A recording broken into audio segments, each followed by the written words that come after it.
السلام علیکم، آپ دیکھ رہے ہیں پروگرام کھرا سچ۔ میرا نام مبشر لقمان ہے۔ 20 جمعرات آپ کے لیے لے کے آتے ہیں نیا پروگرام نئے موضوعات کے ساتھ۔ آج 4-5 ہمارے موضوعات ہیں۔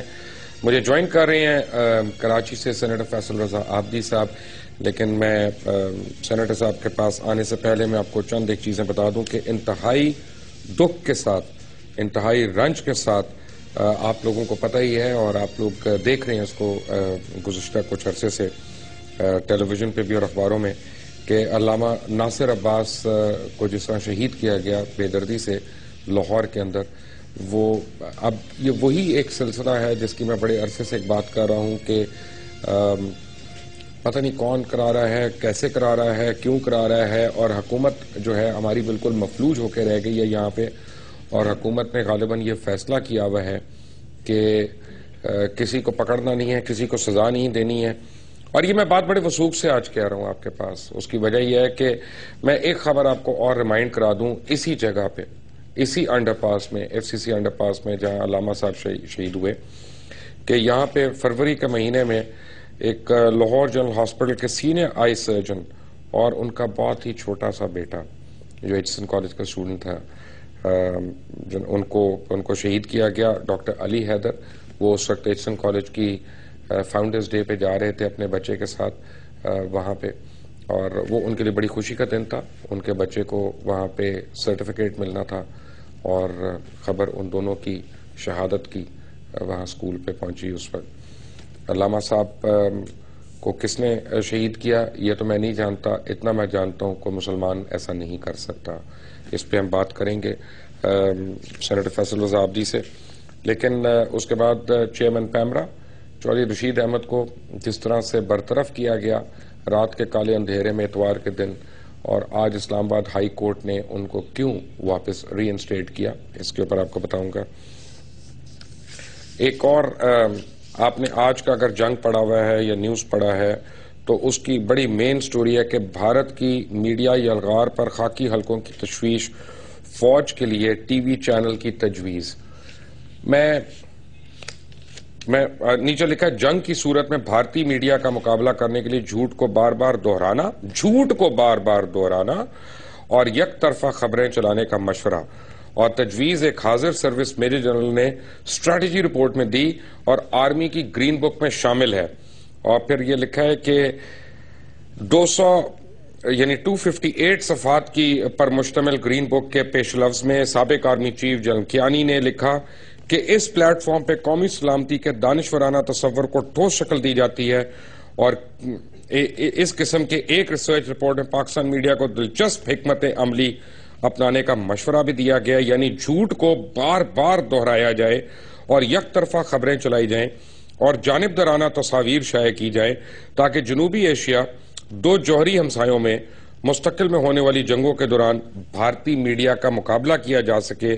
اور اس میں آگے بہت کچھ لکھا ہوا ہے کہ بریگیڈیئر موصوف نے مزید لکھا کہ پاکستانی گھروں میں بھارتی ڈرامے اور فلمیں بڑے شوق سے دیکھے جاتے ہیں اور ان کا سارا مقصد دو قومی نظریے کو کمزور کرنا ہے، اور بلا بلا بلا بلا۔ خیر، اور یہ ہے کہ بھارتی ٹی وی چینلز اور پرنٹ مواد جو ہے وہ آسانی سے دستیاب ہیں، اور بھارتی چینلز کی بڑھتی پذیرائی یا مداخلت نے پاکستانی قوم کو اس قدر بے حوصلہ کر دیا ہے کہ وہ بھارت کو جنگ میں ناقابل شکست تصور کرنے لگے۔ یہ خبر آج دی نیوز اخبار نے، جنگ اخبار نے، اور یہی میری لڑائی ہے، یہی میری لڑائی ہے ان اخبارات سے، ان اخبارات کے مالکان سے، کہ کوئی ایسا موقع نہیں جانے دیتے کہ یہ افواج پاکستان یا پاکستان کے ادارے جو پاکستان کی سلامتی کے محافظ ہیں ان کے اوپر زک نہ لگائیں، ان کو اپنا یہ نقصان نہ پہنچانے کی کوشش کریں، اور بین الاقوامی سطح پہ پاکستان اور وہ ہمارے ادارے جو ہماری ناموس کی علامت ہے ان کو تذلیل کرنے کا باعث نہ بنے۔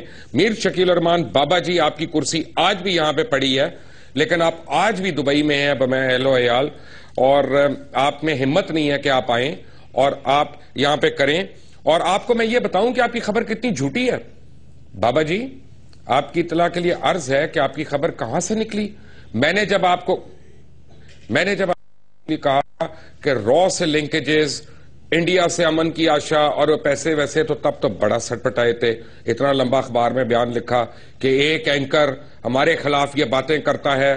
آج بھی صبح کو آپ میرے خلاف عدالت میں گئے ہوئے تھے آپ کے وکیل, اور وہ کہہ رہے تھے کہ یہ ڈیفیم کر رہا ہے. کیا ڈیفیم کر رہا ہوں؟ میرے پاس سنڈے سٹینڈرڈ پڑا ہے, انڈین ایکسپریس, پوری خبر آپ نے وہاں سے اٹھا کے اپنے ناموں سے یہاں پہ لگا دی.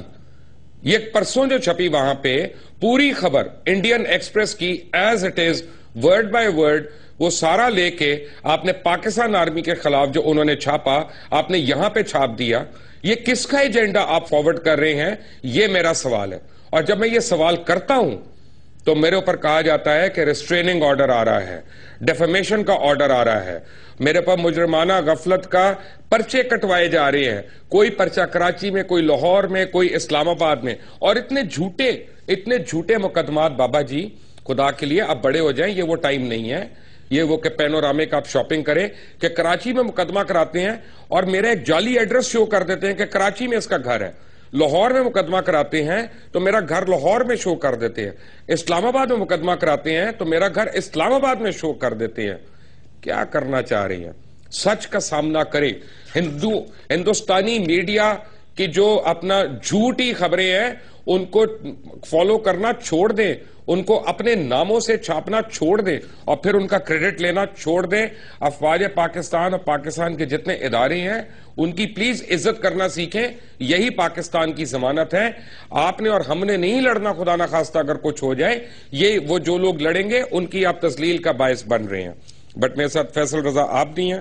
فیصل صاحب, سب سے پہلے میں نے آپ سے جس بات پہ بات کرنی ہے, آئی ایم سوری آپ کو میں نے ویٹ کرایا اتنا, کہ بہت ہی دکھ کے ساتھ علامہ ناصر عباس شہید کی جو شہادت ہے, میں جتنا بھی اس کے متعلق کہا جائے وہ کم ہے. میں صرف یہ کہہ سکتا ہوں کہ کوئی مسلمان یہ نہیں کر سکتا. یور اوپینین سر. جی بہت شکریہ. میں علامہ ناصر عباس شہید صاحب کو ذاتی طور پہ بہت قریب سے جانتا تھا, اور اتحاد بین المسلمین کے لیے جو ان کی کاوشیں وہ تاریخ اپنے دامن کے اندر ضرور سمیٹے گی وقت آنے پہ, اور ان کے اہل خانہ سے میں تعزیت کرتا ہوں. ساتھ ہی ساتھ پشاور کے اندر بم ڈسپوزل اسکواڈ کے 4 نوجوانوں کی شہادت پر ان کے لواحقین سے اور اہل خانہ سے تعزیت کرتا ہوں, کیونکہ وہ ہمارے جانیں بچانے کے لیے انہوں نے اپنی جانوں کا نذرانہ دیا.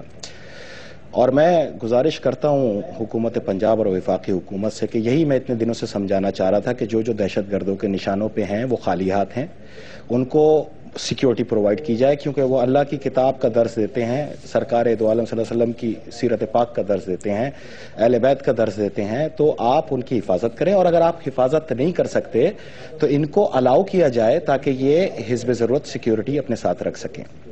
یہ ایک بہت قومی نقصان ہے, اور میں یہ سمجھتا ہوں کہ جو لوگ یہ تصور کرتے ہیں کہ اس پہ میرا رد عمل کیا ہوگا, تو ان کو میں بتاتا چلوں. 5 جنوری کو شہدائے پاکستان کا کنونشن, ان کے لواحقین کا کنونشن اسلام آباد میں منعقد ہونے جا رہا ہے, سنی اتحاد کونسل اور مجلس وحدت مسلمین کے زیر اہتمام, جس میں افواج پاکستان, علماء اہل سنت, علماء اہل تشیع, کرسچن برادری, تمام اقلیت جو اس میں شہید ہوئے, اس کے علاوہ تمام مزارات کے اکابرین وہاں پہ موجود ہوں گے, علماء اکرام وہاں موجود ہوں گے, اور وہ جو فیصلہ کریں گے شہداء کے لواحقین, انشاءاللہ تعالی مجھ سمیت 18 کروڑ عاشقان رسول اس فیصلے کے پابندی کریں گے, اور وہیں سے اسی کی روشنی میں ہم فوراً اپنے لائے عمل کا اعلان کریں گے. ٹل دین میں یہ ایک اور بات بتاتا چلوں کہ اس سے کچھ دن پہلے مولانا شمس کا قتل ہوا, آج مولانا علامہ جناب ناصر عباس شہید کا قتل ہوا.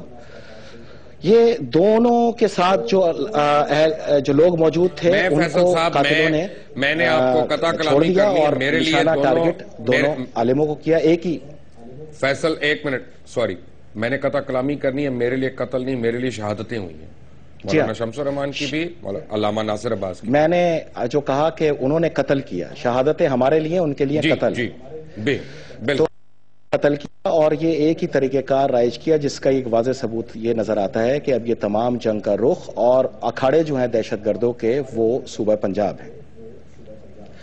میں ایک بار پھر گزارش کروں گا اپنے تمام عوام پاکستان سے کہ اس صورتحال کو مد نظر رکھتے ہوئے کہ کون کس مکتب فکر سے تعلق رکھتا ہے, صرف یہ دیکھا جائے کہ یہ نہ کہا جائے کہ ہمیں تو پتہ ہی نہیں کس نے قتل کیا.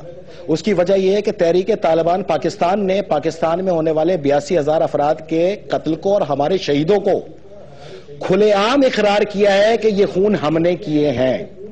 اب پردہ پوشی کی ضرورت نہیں ہے, اب کسی سے آنکھ چھپانے کی ضرورت نہیں ہے, اب کسی سے ڈرنے کی ضرورت نہیں ہے, کیونکہ آج علامہ ناصر عباس کا جو راستہ ہے کل ہمارے لیے بھی وہی راستہ ہے. ان کو جلد مقام ملا, ہمیں بعد میں مقام ملے گا, یہ سعادت ملے گی. اور خاص طور پہ ان جمہوری سیاستدانوں سے میری گزارش ہے کہ جب آپ ووٹ مانگنے آتے ہیں تو ہم آپ کی نظر میں جیالے ہوتے ہیں, متوالے ہوتے ہیں, جماعتی ہوتے ہیں, ساتھی ہوتے ہیں, سونامی ہوتے ہیں. لیکن جب ہماری لاشیں گر رہی ہوتی ہیں تو پھر یہ کیا مسئلہ ہے کہ ہم سنی ہو جاتے ہیں, ہم شیعہ ہو جاتے ہیں, ہم دیوبندی ہو جاتے ہیں, ہم سکھ ہو جاتے ہیں, ہم عیسائی ہو جاتے ہیں. تو کیا آپ کی نظر میں ہماری حیثیت اگر ووٹ مانگنے کی حد تک موجود ہے اور آپ نے اب بھی آواز نہیں اٹھانی اور یہ جنگ اگر عوام پاکستان نہیں لڑنی ہے تو پھر میں آپ کو بتاؤں کہ عوام کے اندر ایک سوچ آ رہی ہے کہ جمہوریت خواب ہو جائے گی. جی میں فیض صاحب ویری کوئکلی انڈین ایکسپریس کی یہ سٹوری منو ان اسی طرح اٹھا لی گئی اور یہ جو کیا فوج پاکستان اور پاکستان کے اداروں کو اس طرح سے تیق کرنا, ان کو نشانے پہ رکھنا, کیا یہ پیٹریوٹزم کی نشانی ہے یا لبرلزم کی نشانی ہے؟ میں نے آپ کے دیکھیں, میں سب سے پہلے تو ARY کا بہت شکر گزار ہوں, میں دل کی گہرائیوں سے شکر گزار ہوں کہ جتنی تکالیف آپ کے مالکان نے, آپ کے سٹاف نے, آپ نے اور آپ جیسے اینکروں نے جو یہاں کام کرتے ہیں, میری خاطر 4 بار آپ کو عدالتوں کے کٹہرے میں کھڑا کیا گیا, صرف اس لیے کہ آپ نے میرا کیس سننے کے بعد مجھے آواز حق بلند کرنے کی اجازت دی, جس کیس کا یہ سامنا آج بھی نہیں کر پا رہے. اسی کے ساتھ ساتھ میں آپ کو بتاؤں میرے کان ترس گئے, کان. میں کسی عالم پہ تنقید کرنے کا قطعاً حقدار نہیں ہوں, میں علماء کی بہت عزت کرتا ہوں اور میری خواہش ہے کہ میں ان کو زیادہ تعداد میں محرابوں میں اور مسجدوں میں موجود پاؤں اور ان کے واعظ سنوں اور اپنی ضابطہ حیات کو اسی طرح لے کے چلوں. میرے پیارے بھائی, میرے کان ترس گئے کہ کوئی عالم ہمارا ٹیلی ویژن پہ آئے اور یہ مطالبہ کرے کہ شراب خانوں پہ پابندی لگائیں. میرے کان ترس گئے کہ کوئی آئے اور یہ مطالبہ کرے کہ قبا خانوں پہ پابندی لگائیں. میرے کان ترس گئے کہ کوئی آئے اور یہ مطالبہ کرے کہ کیٹ واک پہ پابندی لگائیں.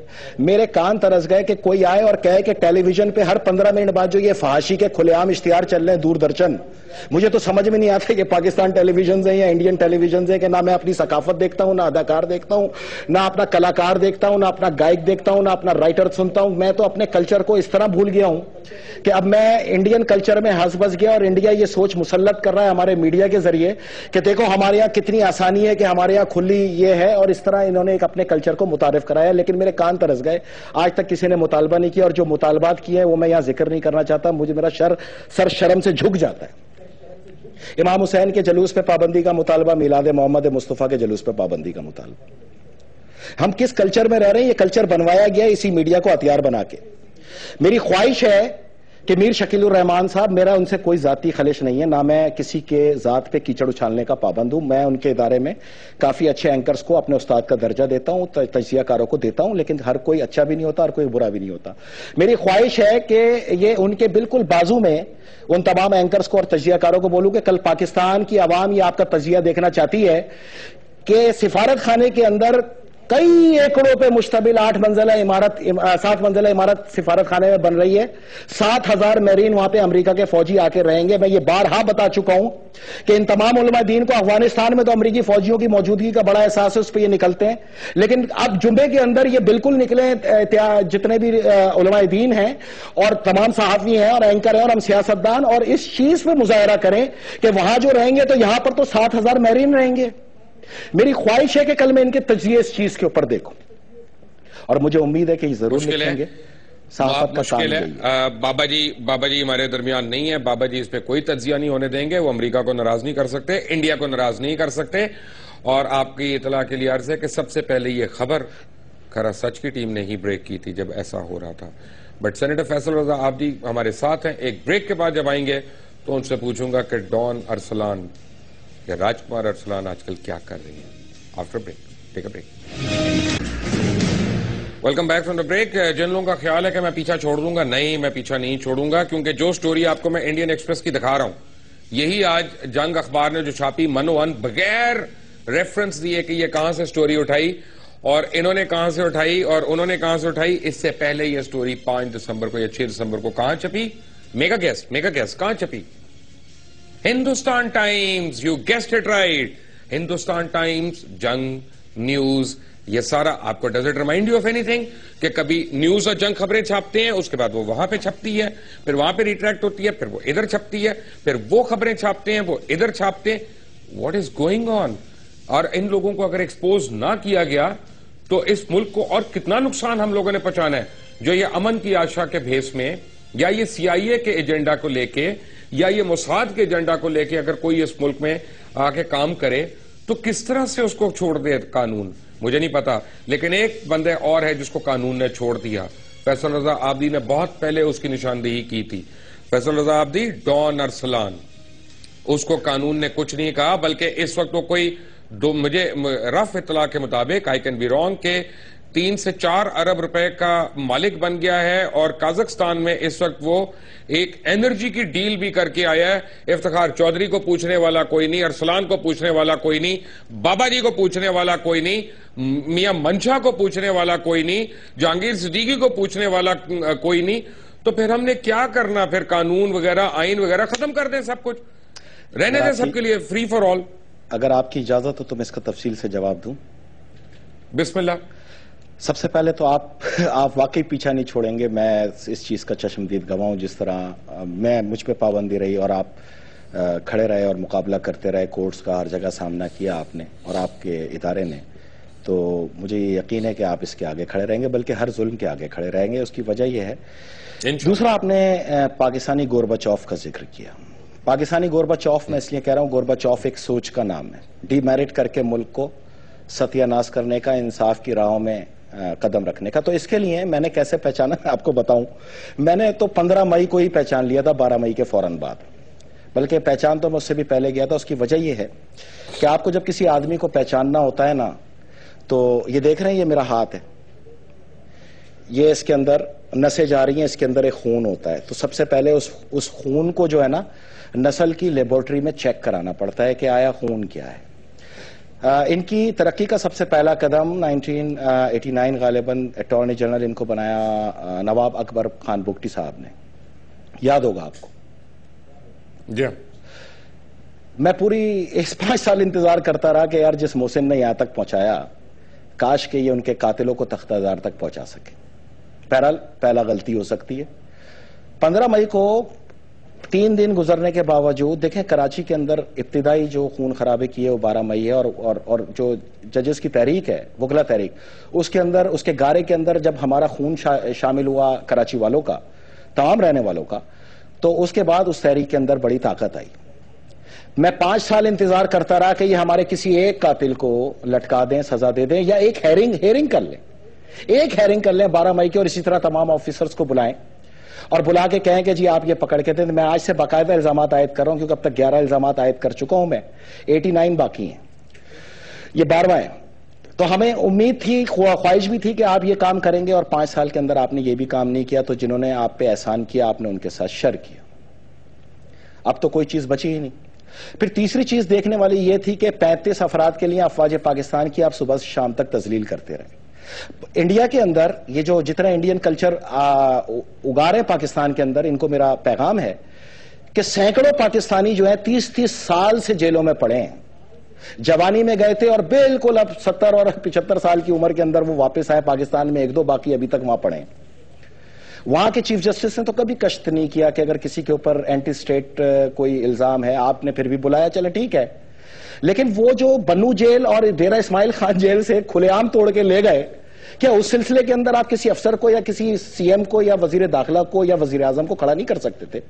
آپ نے وہاں پہ کوئی سوموٹو نہیں لیا. آپ نے ہمیشہ وہ چھپکلی گر گئی سالن کے اندر, وہ سوموٹو لے لیا. آپ نے سموسے کا وزن بڑھ گیا, وہ سوموٹو لے لیا. شکر کی قیمت بڑھ گئی, وہ سوموٹو لے لیا. سیالکوٹ میں 2 افراد کو مار دیا, وہ سوموٹو لے لیا. آپ نے شراب کی 2 بوتلوں پہ سوموٹو لے لیا.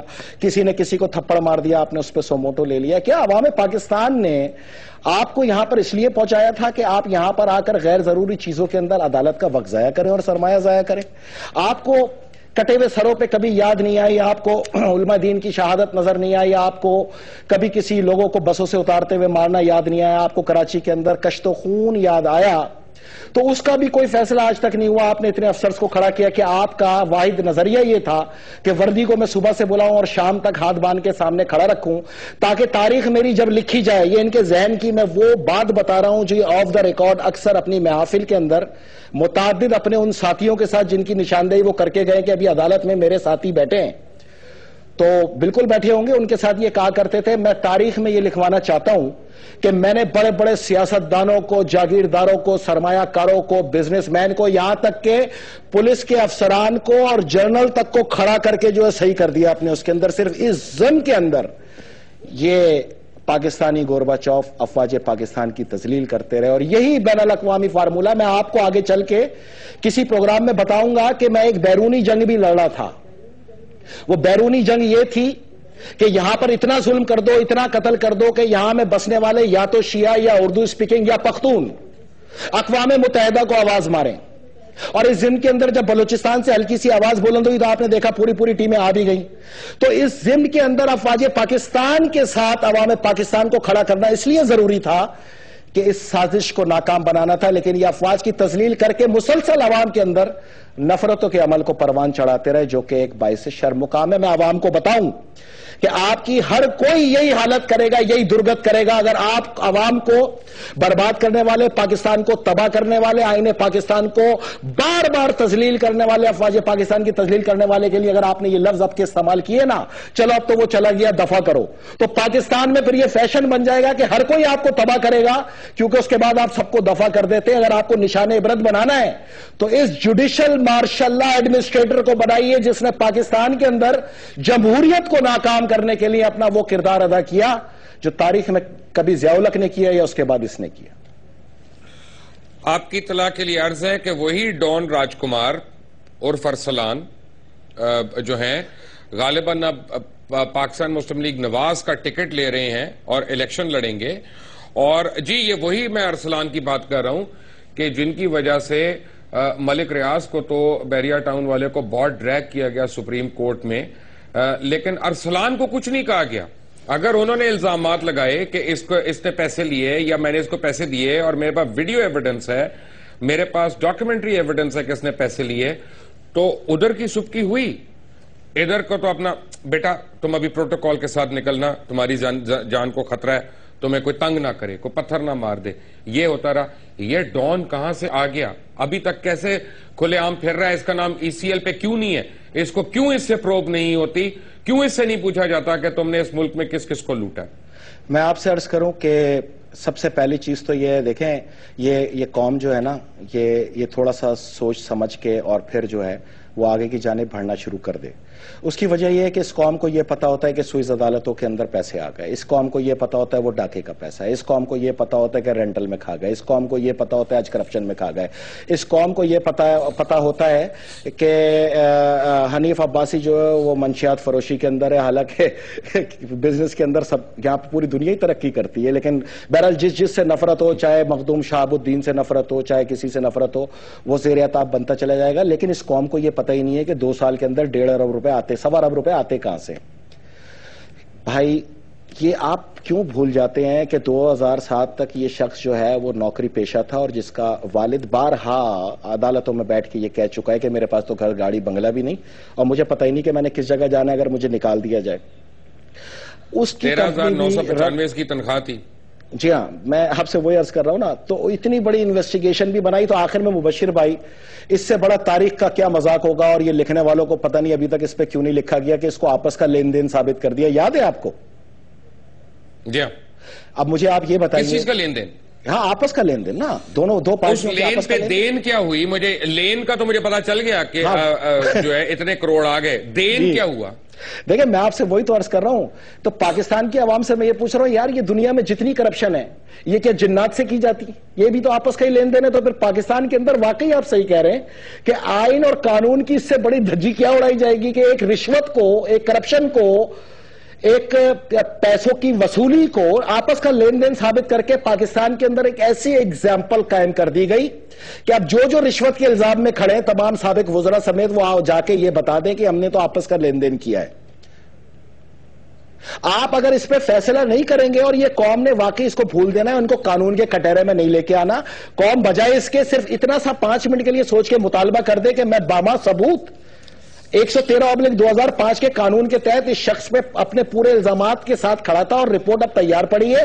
کیا قوم 5 منٹ کا یہ مطالبہ نہیں کر سکتی کہ فیصل عابدی کی رپورٹ کو منظر عام پہ لا کے سزا کا تعین کیا جائے؟ اگر میں نے وقت برباد کیا مجھے جیل بھیجا جائے، ورنہ میں اس شخص سے ایک ایک پیسہ وصولوں گا. اسی طرح جس طرح اس نے سیاستدانوں کو، افواج پاکستان کو، پاکستان کے آفیسرز کو، بہادر سیکیورٹی فورسز کے جوانوں کو تذلیل کر کے صبح سے شام تک کھڑا کیا. اور میں یہ بتاؤں عوام پاکستان کو کہ ان کو میسج دے دینا کہ یہ کسی تکبر میں نہ رہے. ایک معمولی سے ایک عام پاکستانی نے ان کے تکبر کو خاک میں ملایا ہے کہ آج تک یہ مطالبہ بھی نہیں کر سکے کہ ہاں میری رپورٹ کو منظر عام پہ لاؤ، اگر یہ شخص کہہ رہا ہے تو لے کے، اور جس کو سزا ملنی ہے اس کو سزا ملنی چاہیے. اگر یہ عوام 34 کروڑ 25 لاکھ روپیہ ڈان راج کمار نے اور اس کی فیملی نے ایک ٹور پہ، یعنی یورپ اور یو کے ٹور پہ خرچ کیا ویکیشن کے اوپر. 34 کروڑ 25 لاکھ میرے پاس ایویڈنس ہے یہاں پہ، میں ایک ایک کر کے وہ دکھا سکتا ہوں. یہ مجھے بتائیں کہ کوئی پوچھنے والا ہے؟ میں آپ سے عرض کروں، یہ ان کا ٹیکس اسسمنٹ سرٹیفکیٹ میں نے یہ لگایا ہوا ہے. اب آپ کو شاید صحیح نظر نہ آئے، لیکن یہ کتاب بما ثبوتوں کے، اس کے اندر 6 ثبوت، دستاویزی ثبوت موجود ہیں. اس کے اندر انہوں نے اپنا ٹریول ایکسپینس جو ہے وہ 0 شائع کیا. 0 یعنی کہ ان کا تمام یہ دورہ اسپانسر تھا. یہ کل 5 دورے تھے اور اس کے اندر پی آئی اے کے ٹکٹس بھی میں نے پرووائڈ کر دی ہیں کہ وہ یہ دیکھ لیں. دیکھیں مبشر بھائی، بات صرف اتنی سی ہے کہ شاید یہاں پہ کوئی ایک ایسا مائنڈ سیٹ بیٹھا ہے جو 5 سال تک اس شخص کی تعریفیں کرتا رہا اور آج اپنی صرف ندامت کو چھپانے کے لیے وہ آج بھی اس کی تعریفوں میں لگا ہوا ہے. کیا یہ لوگ قوم کی خدمت کر رہے ہیں؟ عوام کیا یہ فیصلہ کر سکتی ہے؟ کیا ان کا یہ حق نہیں وہ یہ جب یہ پاکستان سے تقاضا کریں کہ میرے کیس کا فیصلہ کر دیا جائے تاکہ پاکستان کے اندر ایک تاریخ کا تعین ہو سکے؟ پاکستان میں ابھی قابل احترام آنریبل چیف جسٹس جناب جسٹس تصدق حسین گیلانی صاحب بھی آئے. Action speaks louder than the words. ہم پاکستانی یہ وعدہ کرتے ہیں کہ آج کے بعد ان سے کوئی ڈائریکٹ تقاضا نہیں کریں گے. یہ ہم نے تقاضے کیے جس کے جواب میں رسپانس آیا، اور آپ لوگ جس فوٹیج کو لے کے رونا رو رہے ہیں، مجھے تو سمجھ نہیں آتا ان لوگوں کو میں کیا کہوں. یار وہاں پہ لکھا ہوا ہے خاص طور پہ کمرہ نمبر عدالت 1 کے باہر کے موبائل فون اور کیمرے الاؤ نہیں ہے. ایسے ہی ہے نا؟ 5 سال تک یہاں پر ایک ایک ٹکر جو ہے وہ اس طرح چلایا گیا جیسے کوئی انڈین مووی کا ڈائلاگ. ادھر ان کے منہ سے نکلنا ہوتا تھا اور کمرے کی عدالت کے اندر صرف چند لوگوں کو وہ موبائل فون ہوتا تھا اور وہ وہاں سے جو ہے وہ پوسٹ کرتے تھے اور وہ ٹکٹ آن ورلڈ ہو جاتا تھا. آرٹیکل 25 کی تو سب سے بڑی کھلی تذلیل ہی یہی ہے. میرا الزام نمبر 13 یہ ہے کہ آرٹیکل 25 پہ جو لوگ بھی ڈسکس کر رہے ہیں ان کو میں بتاؤں کہ عمران خان کی سماعت کے دوران افتخار چودھری عرف گورباچوف نے یہ کہا کہ چونکہ عمران خان اہم ہے، عدالت کی نظر میں بڑی اہمیت رکھتے ہیں، اور اس کو اسی صحافی نے کوٹ کر کے بتایا کہ کس شخصیت یعنی میرے اوپر. تو میں ان سے یہ بتاؤں کہ آرٹیکل 25 کے تحت آپ کسی شخص کے اندر تفریق کر ہی نہیں سکتے. آپ کی جج تو وہیں پہ فارغ کر دی جاتی اس بینچ کے دونوں ججوں کے ساتھ جہاں آپ نے تفریق کی، ایک کو اہم کا اور ایک کو غیر اہم کا.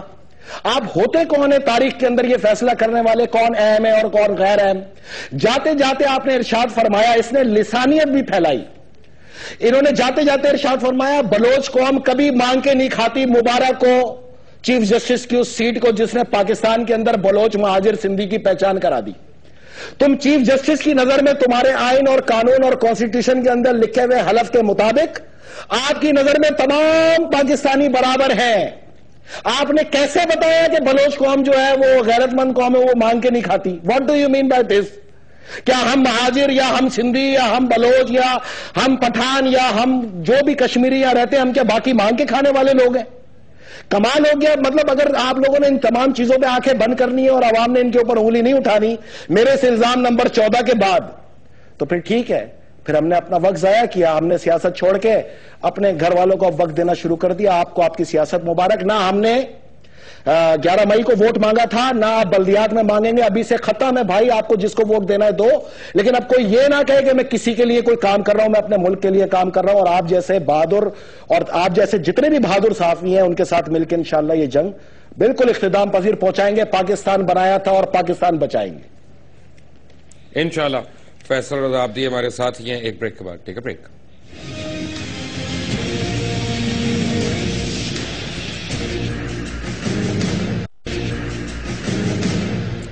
Welcome back from the break. مجھے ایک گیسٹ نے جوائن کیا ہے, عقیل کریم ڈیڈی نے, کسی تعارف کے محتاج نہیں ہے, فیصل رضا عابدی ہمارے ساتھ ہی ہیں.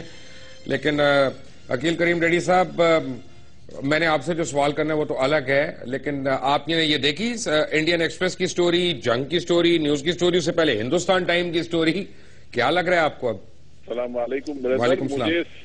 مجھے سمجھ یہ نہیں آ رہا ہے کہ اب ان کو اس کے لیے آج یہ کیا جواب دیں گے. پہلے وہ کہہ رہے تھے کہ ان کا کوئی واسطہ نہیں ہے, کورٹ میں چلے گئے. میں سمجھتا ہوں عوام کو اپنی آنکھیں کھولنی پڑے گی. یہ ملک دشمنوں کو اس ملک سے نکالنا ہوگا. اس ملک کو ان چوروں ڈاکوؤں سے نجات دلانی ہوگی. اور میں آپ کو سلوٹ کرتا ہوں کہ بائی گاڈ آپ نے ان کا مقروض چہرہ لوگوں کو دکھایا, اور ہم آپ کے ساتھ ہیں اور آپ کے ساتھ کھڑے رہیں گے حلاول دستے کی طرح. عقیل ڈیڈی, میرا یہ بلیف ہے کہ جو چینل یا جو اخبار پاکستان کی دو قومی نظریہ کی اور پاکستان کی حرمت کا پاس نہیں کر سکتا, اس کو بند کر دینا چاہیے. کوئی اس پہ دو رائے نہیں ہے. میں بالکل آپ کی تائید کرتا ہوں, اور بالکل آپ ٹھیک کہہ رہے ہیں, کیونکہ جو ملک کے اگینسٹ ہے وہ ہمیں نہیں چاہیے, کیونکہ ان لوگوں کا بائیکاٹ کرنا پڑے گا. اور میں انشاءاللہ تعالی آج آپ کو یہ حقیقت بتانے کو بھی تیار ہوں کہ ان کے بارے میں پہلے صرف ہم سنتے تھے, اب تو آپ نے ان کا چہرہ ہمیں دکھا دیا. اب اس کے بعد مجھے نہیں لگتا کہ کسی کو کسی چیز کی ضرورت ہے, کوئی پروف اکٹھے کرنے کی ضرورت ہے. کہ جو ہندوستان ٹائم ہماری آرمی کے خلاف خبریں چھاپ رہی ہے, وہ خبریں ہم فرنٹ پیج پہ دکھاتے ہیں. میں لعنت بھیجتا ہوں ایسے لوگوں کے اوپر, اور اس کو ہم کریڈٹ بھی نہیں دے رہے. ہم اپنی خبر کے نام پہ چھاپ رہے ہیں, اپنے رپورٹر کے نام پہ چھاپ رہے ہیں. بہت بڑی بدقسمتی ہے. میں سمجھتا ہوں کہ یہ آپ کو سلوٹ کرنا چاہیے پوری قوم کو, کہ آپ نے لوگوں کا ایسے مکروہ چہرے آپ نے سامنے لے کے آئے. Thank you very much Aqeel Dhedhi. ہمارے ساتھ ہے Aqeel Karim daddy.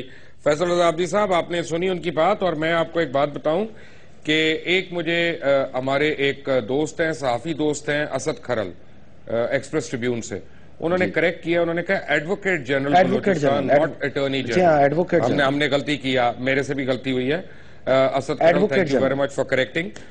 Advocate general ہے.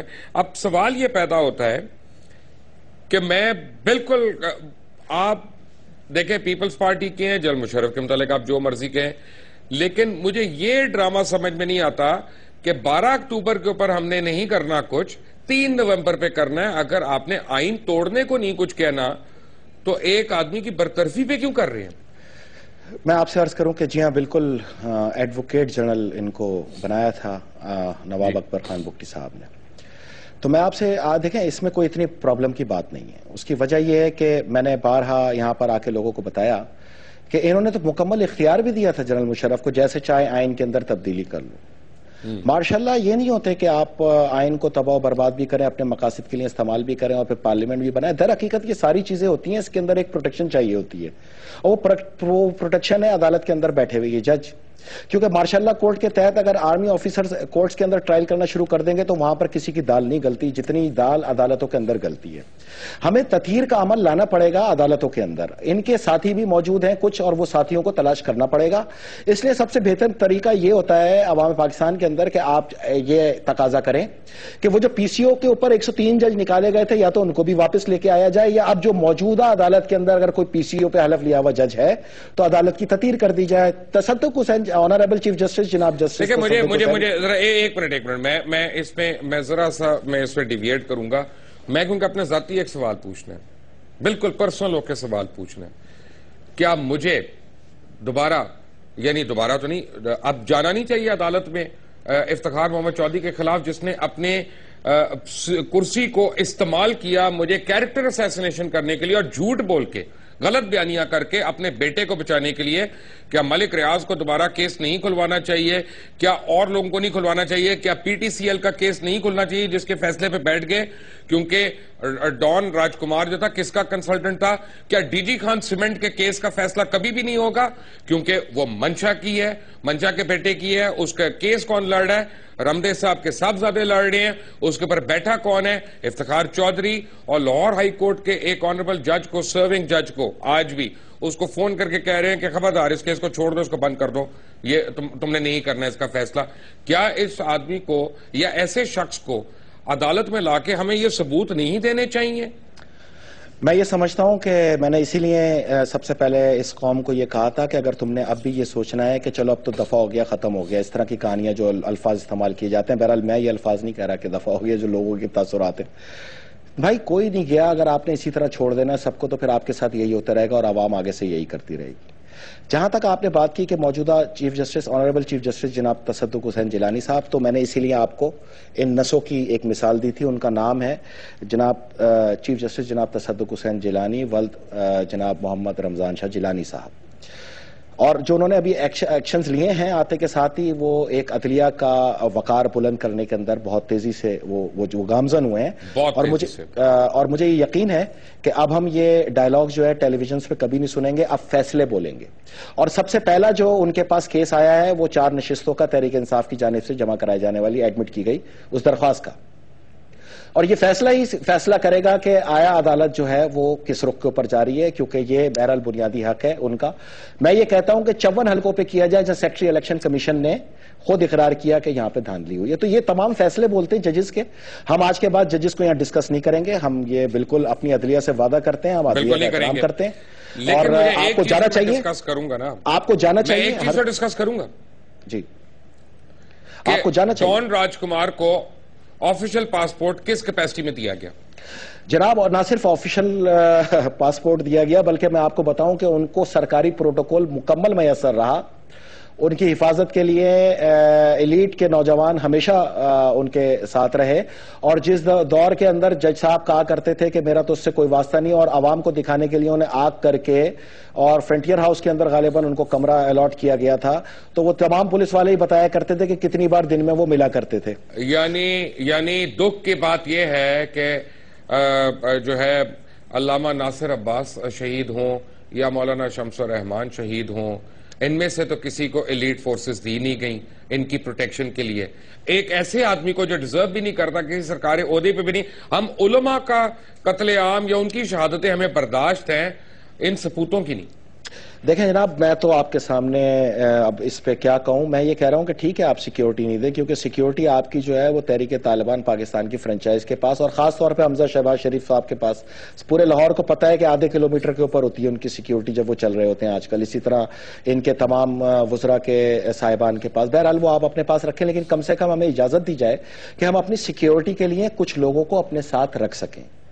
اگر وہ نہیں کیا جا سکتا تو یہ تو کر دینا، آپ اجازت بھی نہیں دیں، آپ سیکیورٹی بھی نہیں دیں، آپ جہاں پہ گاڑی کے اندر آپ کے پرسنل گن مین ہو ان کو اتار کے اور تذلیل شروع کر دیں، تو اس کا مطلب ہے کہ آپ ایک سوچ کو آئسولیٹ کر رہے ہیں، آپ ایک سوچ کو پیرالائز کر رہے ہیں، آپ ایک سوچ کو محدود کر کے اس کے کمروں کے اندر بند کر رہے ہیں۔ تو پھر اگر اسی چیز کو تو ظلم کہتے ہیں، میں تو نہیں سمجھتا کہ یہ جمہوریت ہے۔ کون کہتا ہے یہ جمہوریت ہے؟ نہ یہ، اگر یہ جمہوریت ہے تو آئیے یہ انگوٹھوں کے نشان چیک کرائیں، میں اپنی بات پہ قائم ہوں۔